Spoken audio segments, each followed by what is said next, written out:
Okay, hello everybody. Yeah, today we'll be discussing on fracture. Okay, I hope many of you know what is fracture. Last class we have discussed about osteomyelitis, and I hope those videos were clear for you. So today we'll be discussing fracture. I guess many of you must have experienced fracture, and some of you must have also seen patients in orthopedic ward with fractures. Okay, so today fracture we are seeing, yeah, you can see these pictures here. At the left side you can see this is a complete bone which has no error at all, while you can see the right side picture, you can see these cracks here. Okay, any discontinuity, okay, any discontinuity of the bone is called as a fracture. Okay, so the definition also says it. And second point here, it is said as fracture is a break in bone in the body. Okay, so you can define it anyways. Next we can see there are causes of fracture. Okay, here causes are, first can be the direct blows such as accidents, trauma, or any falls, or these are the direct blows. Crushing forces such as people who are working in occupational industries. Okay, so they come across so many machines and all, and through that machines they might get some injuries, and the bones get crushed in the machine, so that can be a crushing force. Some are The next one is sudden twisting motions. Okay, sudden twisting motion means while walking sometimes we get slipped. Okay, we get that twist, or while climbing the stairs we miss a stair, and that twist can happen. So this is the sudden twist. And diseases such as osteoporosis, osteomyelitis, any bony cyst, or metastasis. Okay, so these can also lead to a fracture. Okay, so any fracture, any of these can lead to a fracture. Types of fractures, here you can see two pictures again here. Okay, now here you see, you can see this part. Okay, and here when you see this, okay, this is called as a complete fracture, where there is complete detachment of the bone. Okay, here you see there is no connection between two bones. Okay, so this is called as a complete fracture. Incomplete fracture, here you can see the second picture, the right side, you can see here the bone is broken half. Okay, whereas some part of the bone is attached here. Okay, so that is called as an incomplete fracture. Okay, uh, then next we see here there is open and closed fracture. Okay, now what is open fracture here? So open fracture, okay, we'll go with closed fracture first. Closed fracture is what? See, you can see here again, 1 minute. Yeah, you can see here this is the part of the body. Okay, so this fracture has occurred inside the body itself, this has not come outside the body. Okay, so that is called as a closed fracture. Fracture is there, the amount of fracture is same, but it has not come out. Okay, so this might be because of less hit to the body. Okay, while here you see in at the left side picture, open fracture is, it has come outside the skin. Okay, the bone can be visible to us also. Okay, so this is the difference between open and closed fracture. Now, classification according to the anatomical placement. Here you can see there are few types. So in exam they might ask types of fractures. So you can note all these types like green stick, spiral, commuted, and transverse, compound, compression. Okay, we'll see each one now. Okay, now green streak fracture. Green streak fracture matlab, it is a fracture in which one side of the bone is broken while the other is bent. Okay, now you saw in the last picture that one side of the bone is broken and the other side is just attached. So that is called as which fracture? You can see here. Sorry, एक minute. Yeah, ये वाला. Okay, so this one is called as which fracture? Incomplete fracture. Likewise, same we see that.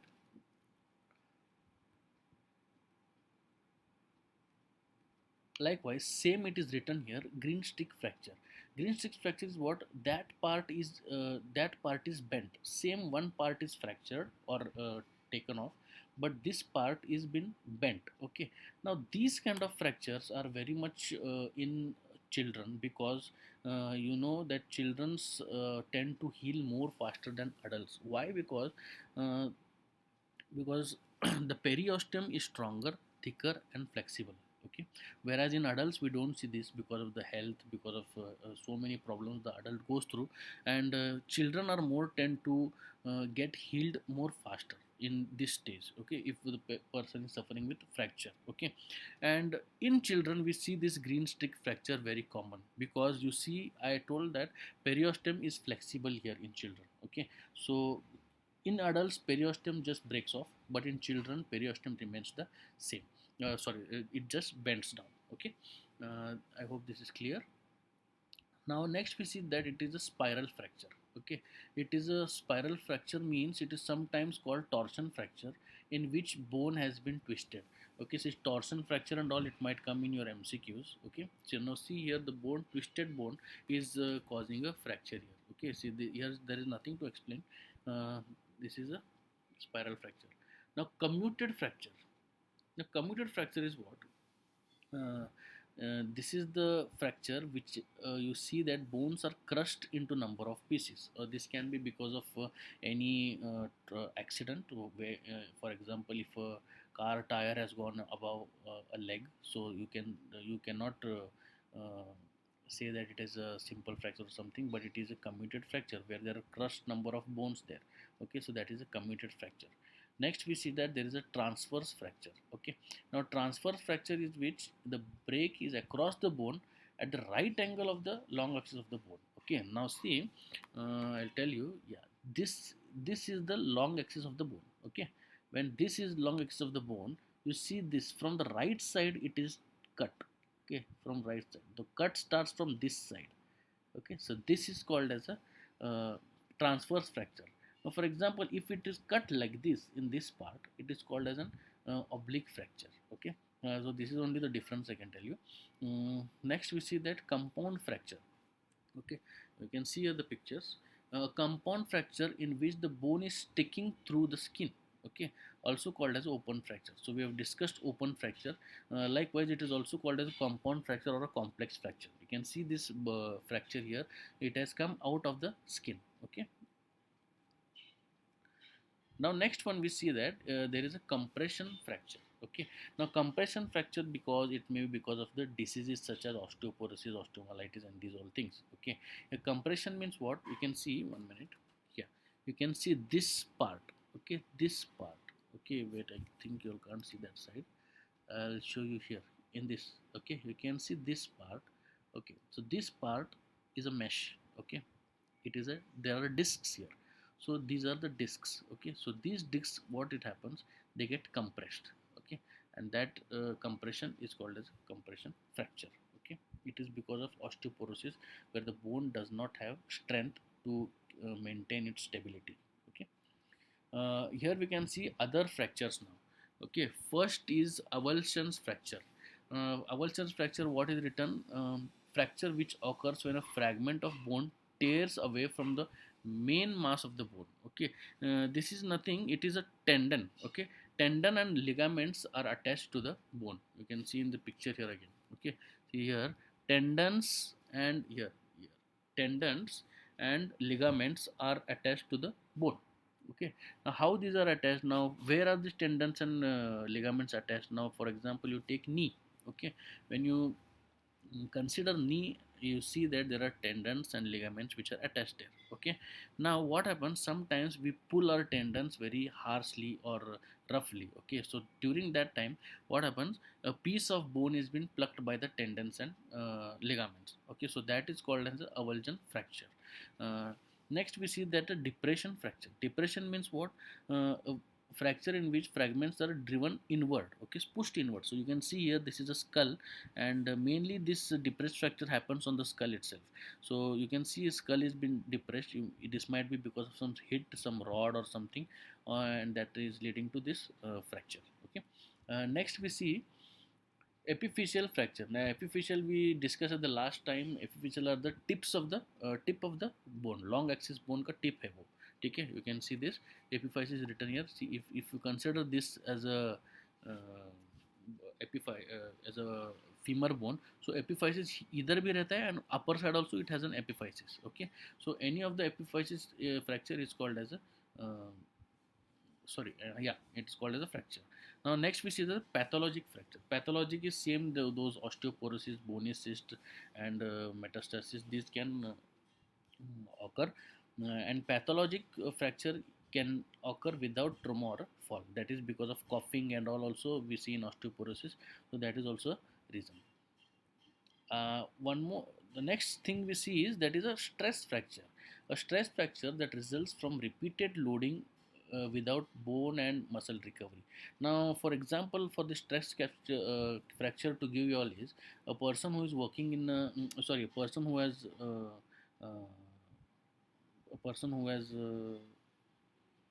hit with a accident, okay, and we'll take that his spine has been repaired, or it has been corrected, okay, and he works as a coolie, okay. So while working as a coolie, that means he has to lift more heavy things on his back, okay. So that stress is affecting his repaired part, okay. So that can again lead to a fracture, so that is a stress fracture, okay. Next, we see the pathophysiology of this fracture. Okay, here I can explain you due to any etiology. Okay, you know the etiology by any fracture, any of the cause. Okay, muscle that were attached to the bone are disrupted and cause a spasm. Okay, so we have seen many types of fracture, and we have seen unless and until there is a cut, okay, so it is not a fracture, okay. Now disruption means what? The muscles and bone is disrupted, so it is been detached from the bone, and it causes a spasm, okay. Now spasm, how it caused? Because of the nerve endings contains fibers, okay, and that fibers get irritated, okay, and irritated, what happens? The broken bone bleeds, and swelling, and it causes pain, okay, and then the surrounded region will cause an spasm, okay. So this is what I have seen, okay. Now here, next thing, what happens? Proximal portion of the bone remains in place, and the distal portion can become displaced in response to both causative force and spasm, okay. So here they say that proximal portion of the nearer part of the bone gets is at the same place, whereas the distals get disturbed. So distal part of the bone is always mainly fractured, okay. uh, yeah, you see that here. In addition, the periosteum and blood vessels are in the cortex and marrow are disrupted, okay. Now periosteum, what it does? It covers many part of the bone, okay, and it gives protection, and the main thing here, it gives a way, or makes a channel for the blood supply, okay. Periosteum, okay. Now that is been disrupted, so the blood supply is disrupted here now, okay. Next, we see that soft tissue occurs damage, which leads to formation of hematoma between the fracture fragments and beneath the periosteum.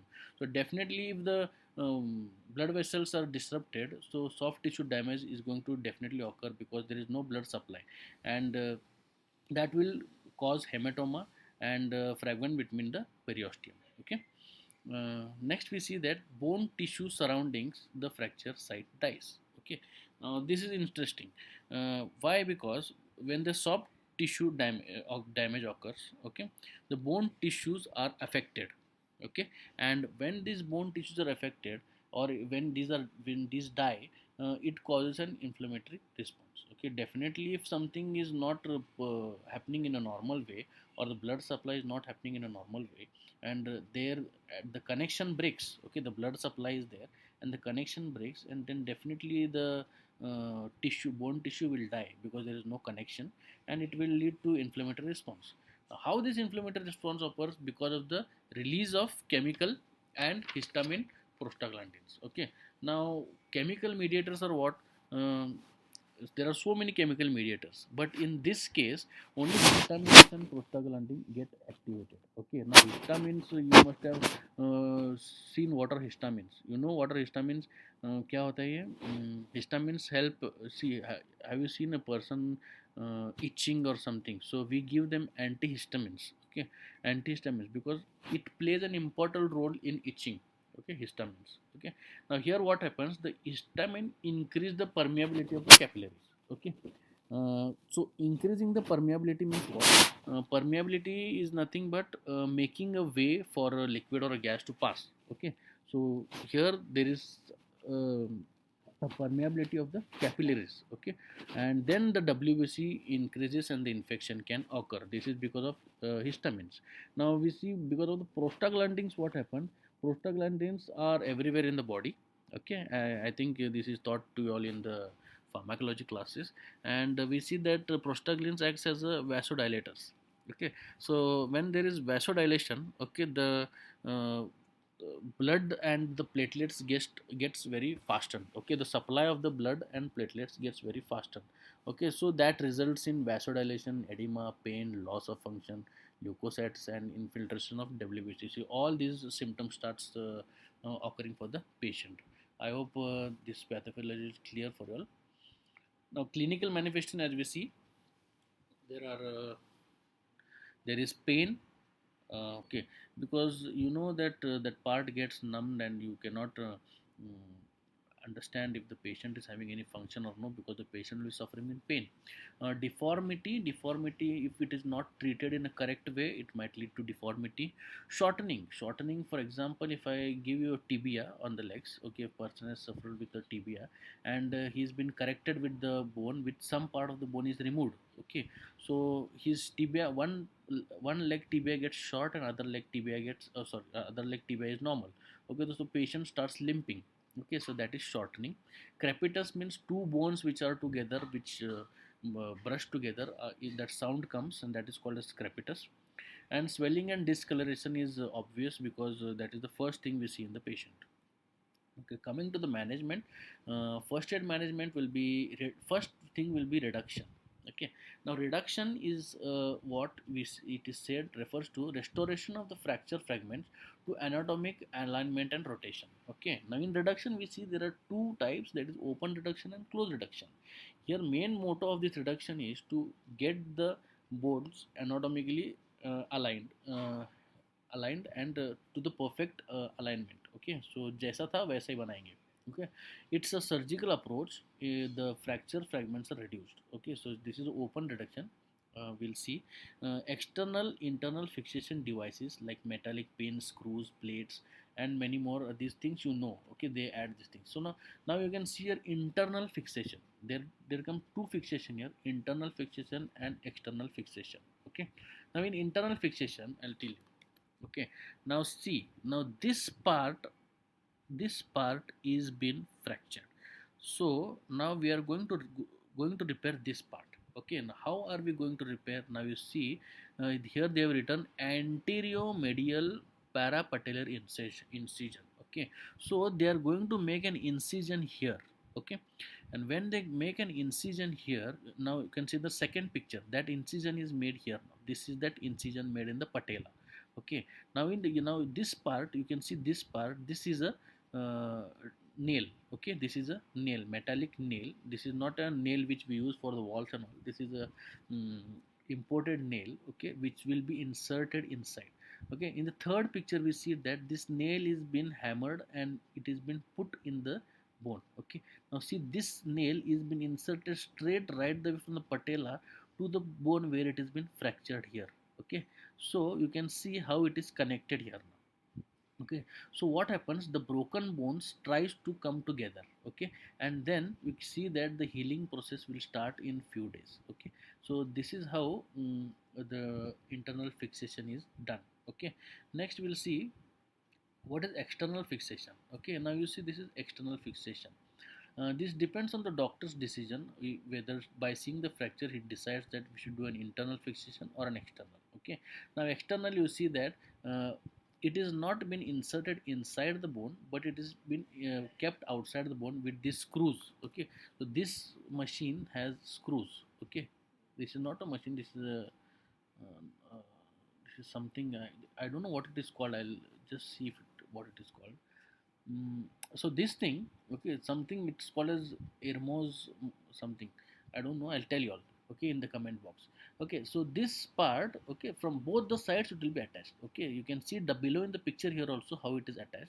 Here you see it is been pushed by this what is this nuts. Okay, so when the nuts are been tightened, this bone goes inside and moves. Okay, so by taking some x-rays and all, they come to know that they come to know the alignment of the bone. Okay, and that is been kept for around 1 month, and the bone gets fixed on its own by the healing. Okay, so this is external fixation. Now the difference between these two external and internal are this. Okay, see, you can see we discussed in the other photo. This is the cut which is occurred. Like minute, yeah. This is a cut which is occurred, and the insertion of a nail is been put, and then it is been then it gets joined together by the healing process. Okay, now the next thing you see here, here they have put the external fixator. Okay, this is the external fixator from outside, and it looks this way. Okay, it looks this way, and they align it by the screws, and they take x-rays and they see if it is correctly fixed. Okay, now second thing we see, that is closed reduction. Okay, closed reduction is what it is by the help of cast, plaster cast, splint, or other devices. Okay, by that also we can understand. Sorry, and the traction also is there.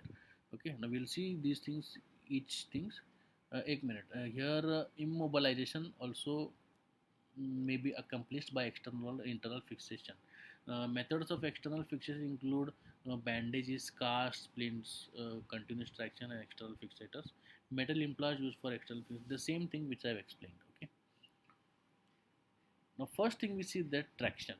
Traction is used to weight ropes and pulling of the force to tissue surrounding or the bone.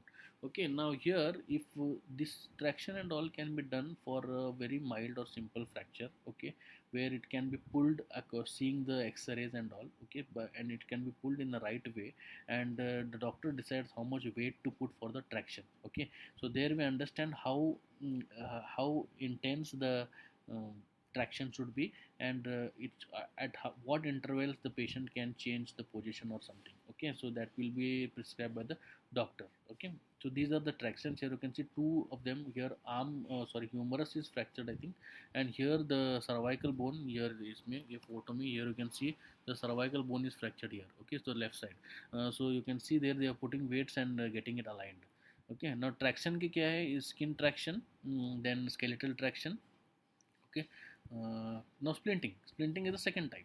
Okay, splinting is most common procedure for immobilizer injury. So we have seen a lot of splintings, and splinting is mainly used for the children's. Okay, because children's tend to move here and there, and they don't listen for the plaster class and all, and that may not work. So splinting is always helpful. Why do we need splints? It's because to decrease pain, to stabilize the extremity, and acutely treat the injury. Okay. Now, possible items for splinting are these soft materials and rigid materials. Soft materials such as towels, blankets, pillows, and rigid materials such as boards, metal strips, and folded magazines. You can see in the pictures. This is all repeated thing. I'll show you in the pictures here. These are the guidelines for splinting. You can go through the notes. Okay. Yeah, yeah. This is the picture. You can see arms linked use wood and bandages. First picture you see that he has put a wood and he has tied some cloth over it. Second you can see arm splint using bandage. Okay, so they have rolled a bandage on the splint. Okay, tape splint, third one, that is finger splint with tape. Okay, so the finger is immovable. Okay, that cannot be moved. And the splint with ace bandage or ankle. So you can see the splint below to the foot there down here. Mm, Here you can see the splint. Okay, sorry, the splint is here. The foot is relaxed on the splint and covered with a bandage. Okay, and last one you see, that is a sling. Okay, sling is commonly used. You see many heroes and many our students also use this sling. Okay, so this is a modern kind of splint. This is maintaining and restoring the function. It will be maintained by restlessness. How it will be maintained? Restlessness, anxiety, and discomfort are controlled with so many approaches like reassuring, changing positions and all. Okay. The next thing, how to treat an open fracture now. Do not draw exposed bone back into the tissue. Many of the times, okay, we see that the people try to push that bone back inside the tissue and try to fix it there itself, but it should not be done like that. What to do is to cover the wound, splint fracture without disturbing wound. Okay, so splint should be put but without disturbing the wound. Like usko वापस डाल के you have to not do anything. Just put wrap it with the bandage and all, and place a moist 4 into 4 dressing cover bone and prevent drying. Assist the surgeon in debridement of the wound. Okay. Now complication of this fracture might be shock, fat embolism, compartment syndrome, deep vein thrombosis, and disseminated intravascular aggropathy and infection. These might be the complications. Delayed complications like delayed union and non-union avascular necrosis of the bone, reaction to external fixation devices. So this is compartment syndrome. It means that tissue perfusion in the muscles is less than required for the tissue viability. Okay, so tissue perfusion is should happen more where it is very less and required for the body. Patient complains of deep severe pain which is not controlled by opioids. So in compartment syndrome, these are the symptoms which happen. Okay, here the mission is reducing in size of muscle compartment, increasing pressure in the muscle compartment, and reduce microcirculation lead to muscle nerve anoxia and necrosis. Then fat embolism can occur frequently in young adults. Here what happens, the globule may involve into the blood because the marrow pressure is greater, and here everything is given in the as it is, it's a book, nothing to explain. And a few nursing managements are here. Encourage patient not to mobilize fracture site. Exercise to maintain the health of unaffected muscles. For use assistive devices like crutches and walker. Okay, because here they don't know first, who has suffered like this, they don't know how to use crutches and all. Teach patient how to use assistive devices like crutches and all, how to use them, you have to teach them. Patient teaching includes self-care, medication information, monitoring for potential complications, and need for continuing health supervision. So self-care must be done, and mainly potential complications. Okay, so the patient should be explained what can be the complications, like necrotized bones can occur, and then amputation and all can reach. So taking care and health supervision must be very importantly thought for the patient. Patient with open fractures, administer them tetanus prophylaxis if indicated. So ask the patient when last the patient had taken tetanus toxoid, and you can just give tetanus injection for the patient, just to avoid sepsis and all. Wound irrigation and debridement in the operation room are necessary. Intravenous antibiotics are prescribed to prevent infection, and wound is cultured. So all these things are being done. Fracture is carefully reduced and stabilized by external fixation and intramedullary nails, as we have seen that. Any damage to blood vessels, soft tissue, muscles, and tendons is being treated. Heavy contaminated wounds are left unsutured and dressed with sterile gauze to permit swelling and wound drainage. Okay, so heavy contaminated wounds. Okay, so those wounds which are having a lot of pus, a lot of contamination, so that are not sutured because the infection can grow inside itself, so that are left open, and they are wrapped in a sterile gauze. Okay, now care of the client with the cast. Okay, detailed explanation of the procedure should be given. Skin preparation involves through cleansing of the skin. Presence of unremovable particle or dust should be reported to the physician.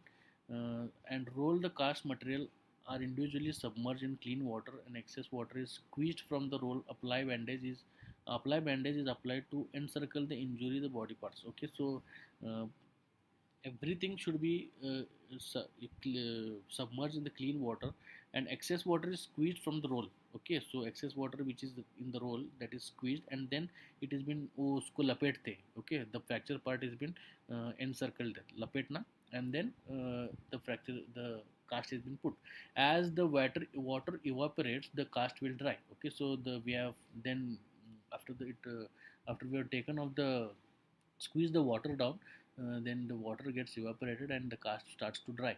Plaster cast generates while drying, so instruct patient for heat sensation. Okay, now this is important, heat sensation, because क्या होता है, that part of the plaster cast where there is heat sensation, that means the part is getting necrotized. Okay, so ask the patient if there is heat sensation, so that the plaster can be loosened little bit. Okay, do not cover the cast. And windowing is nothing, here it is given a picture. You can see a small part of the plaster cast has been taken out, and windowing मतलब उसको देखना है कि it's healing, the bone is healing, and कितने दिन के लिए, for how many days this cast can be kept, you can decide on the windowing. Okay, then assessment of pain by the degree of pain. This will be helpful for the physician to understand the pain is reducing or increasing. Then assessment of the cast. Okay, the skin around the cast edges should be observed for damage or swelling. Hot spots and wet spots. Okay, so assessment of the casts, उसमें दो आते हैं, hot spot and wet spot. Hot spot matlab we discussed last few slides, we saw that the patient starts to feel warmer, and that warmer can indicate there is necrosis, infection under the cast. Okay, wet spots मतलब क्या, may indicate drainage under the cast. So injury हुआ रहता है and that is not been treated at the um, spot time, and it is just उसको cast लगाया है, so it might lead to drainage and pus formation, and that will lead to infection. Okay, care of external fixation assessment first should be done, where pain, nerve supply, infection, pin, etc. Small bleeding from pin site is normal. Okay, and critical if extend more than 24 hours. So do not extend it more than 24 hours. Administer antibiotics, analgesics, medicine. These are very common. Care of traction now. Assess skin breakdown, pain, neurovascular, constipation. So you just see for this all skin breakdown and pain. Stool softeners you can give for constipation. Plenty of fluids can be given for skin breakdown. Provide bedpan, urine and urinals for elimination, and encourage clients activity. So उसके activities में you have to focus on activities. Just उसको bed पे रहना is not great thing. Okay, so thank you. I hope you all are have understood this lecture, and I hope everything is cleared for you. Okay, so everybody stay safe and take care.